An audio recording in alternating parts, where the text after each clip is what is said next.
Bugün Çin ve Rusya destekli Sırbistan'la NATO destekli Kosova arasındaki o büyük satranç tahtasını konuşacağız. Bir yanda kendi topraklarının kuzeyine girmesi yasaklanan bir ordu, diğer yanda o sınırı koruyan Türk ve NATO askerleri. Türkiye, 17 Şubat 2008 tarihinde bağımsızlığına kavuşan Kosova'yı 18 Şubat 2008'de tanıyarak bunu yapan ilk ülkeler arasında yer aldı. Bunun üstüne ülkemizle Kosova arasında ordusunun eğitimi ve donatımı konusunda yoğun işbirliği görüldü. Türkiye'den çok sayıda insansız hava aracı ve zırhlı askeri araç satın aldılar. Günümüzde Kosova'daki NATO gücünün komutanı Tümgeneral Özkan Ulutaş'tır. Bu görevi ikinci kez yürütüyor. Kosova, dünyanın en güçlü 141. ordusu. Kağıt üzerinde dünyanın en zayıf ordularından biri gibi görünebilir. Ancak Balkanların kalbinde işler hiç de istatistiklerdeki gibi değil. Sırbistan'la Yugoslavya günlerinden kalan sorunlar günümüzde de devam ediyor. Ordudaki kadın asker oranı %15 seviyelerinde. Bu diğer Balkan devletleri arasındaki en yüksek oran. Rakibi Sırbistan'da ise bu oran yaklaşık %12. Bu videoda Kosova'nın ordu yapısını, kullandığı ekipmanları, yürüttüğü askeri projeleri ve ülkenin karşılaştığı askeri problemleri konuşacağız. GZT ailesi olarak 3 milyonluk dev bir topluluğa dönüşmeye sadece birkaç adım kaldı. Sadece bir sayıdan bahsetmiyoruz. Doğru habere, nitelikli içeriğe ve yeni nesil yayıncılığa verilen 3 milyon evetten bahsediyoruz. Hadi sen de bu hikayenin bir parçası ol. 3 milyon rozetini birlikte takalım. Keyifli seyirler.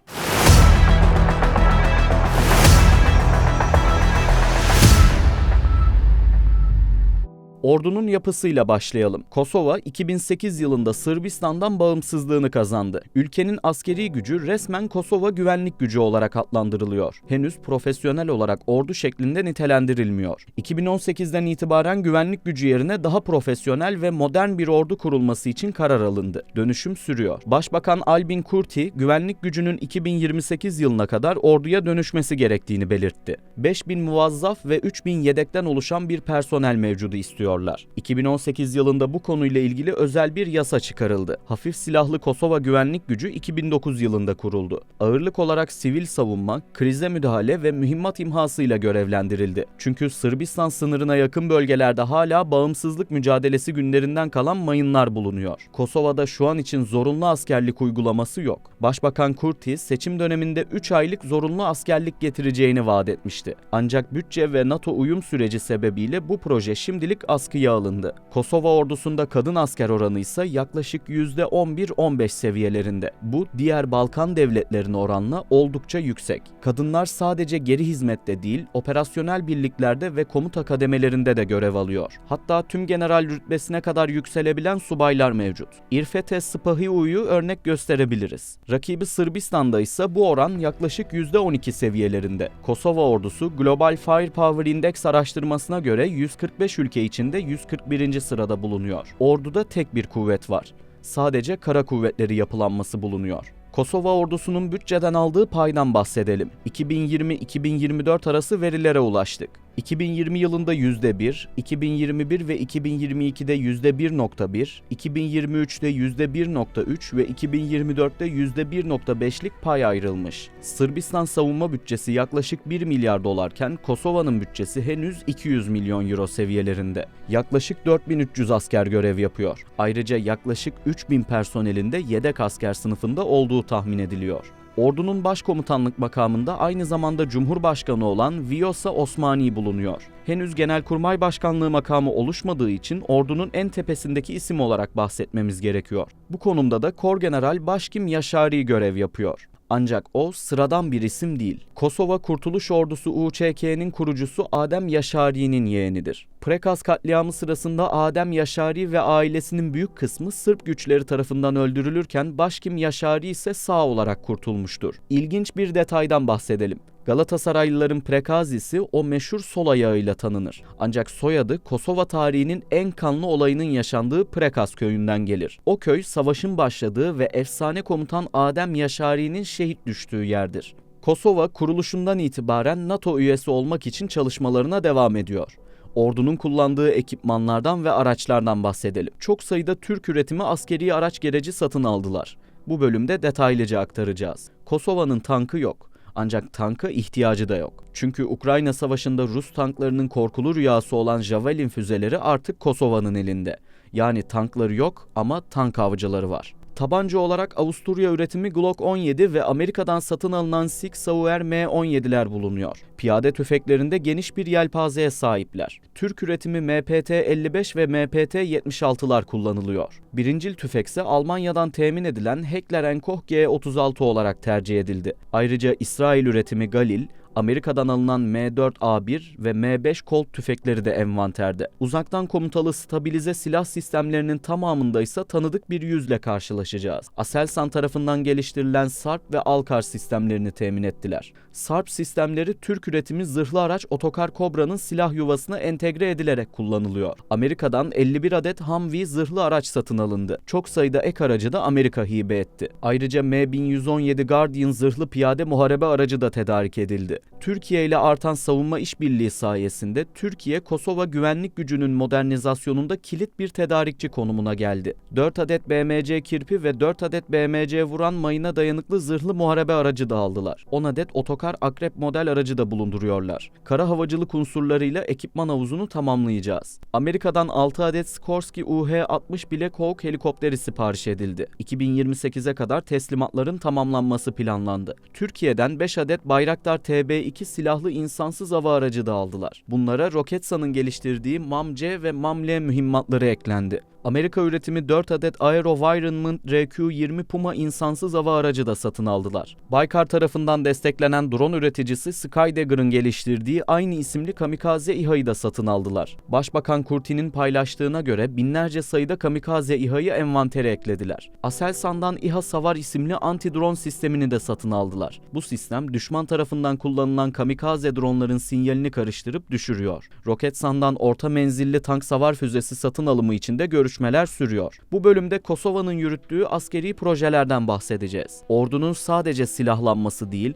siber savunma, istihbarat ve lojistik konularında NATO standartlarına çıkartılması için projeler devam ediyor. Özellikle Mitrovica'ya yakın noktalarda yeni askeri üsler inşa ediliyor. Yakova yakınlarında Babai Bökes üssünü inşa ettiler. Burası Arnavutluk sınırına çok yakın bir konumda. 2024 yılında Başbakan Kurti'nin katılımıyla Siber Savunma Devlet Eğitim Merkezi açıldı. Amerika ve İngiltere'den teknik destek alınıyor. Yerli savunma sanayi yasasını da çıkardılar. Buna göre ilk etapta hafif mühimmat ve basit patlayıcıların Kosova'da üretilmesi planlanıyor. Türkiye'deki makine kimya endüstrisi ve özel sektör modeli örnek alındı. Kosova İstihbarat Ajansı'ndan ayrı olarak ordunun kendi içindeki G2 birimi modern gözetleme cihazları ve analiz yazılımlarıyla donatılıyor. KFOR ve NATO istihbaratına yönelik %100 bağımlılığın ortadan kaldırılması isteniyor. Bayraktar TB2'lerden gelen görüntüleri analiz edecek subaylar bu projede yetiştiriliyor. Kosova'nın nihai hedefinde NATO üyesi olmak yer alıyor. Bu yüzden tüm askeri süreçler NATO standartlarında olmak zorunda. Helikopter ve SİHA pilotları şu anda Türkiye ve Amerika'da eğitim alıyor. İngiliz Kraliyet Askeri Akademisi Sandhurst'te Kosovalı subaylar eğitim görür. Kosova topraklarında Amerika'nın Balkanlardaki en büyük askeri üssü olan Camp Bond Steel bulunuyor. Kosova hükümeti 2022 yılında Güvenlik Fonu adında özel bir fon kurdu. Başbakan Kurti'nin çağrısıyla özellikle yurt dışında yaşayan Kosovalılardan bağış toplandı. NATO üyesi olmamasına rağmen Amerika liderliğindeki devasa Defender Europe 21 ve Defender Europe 23 tatbikatlarına ev sahipliği yaptı. Sırada Kosova'nın askeri problemlerinden bahsedeceğimiz bölüm var. Aslında tek sorun Sırbistan'la yaşanıyor.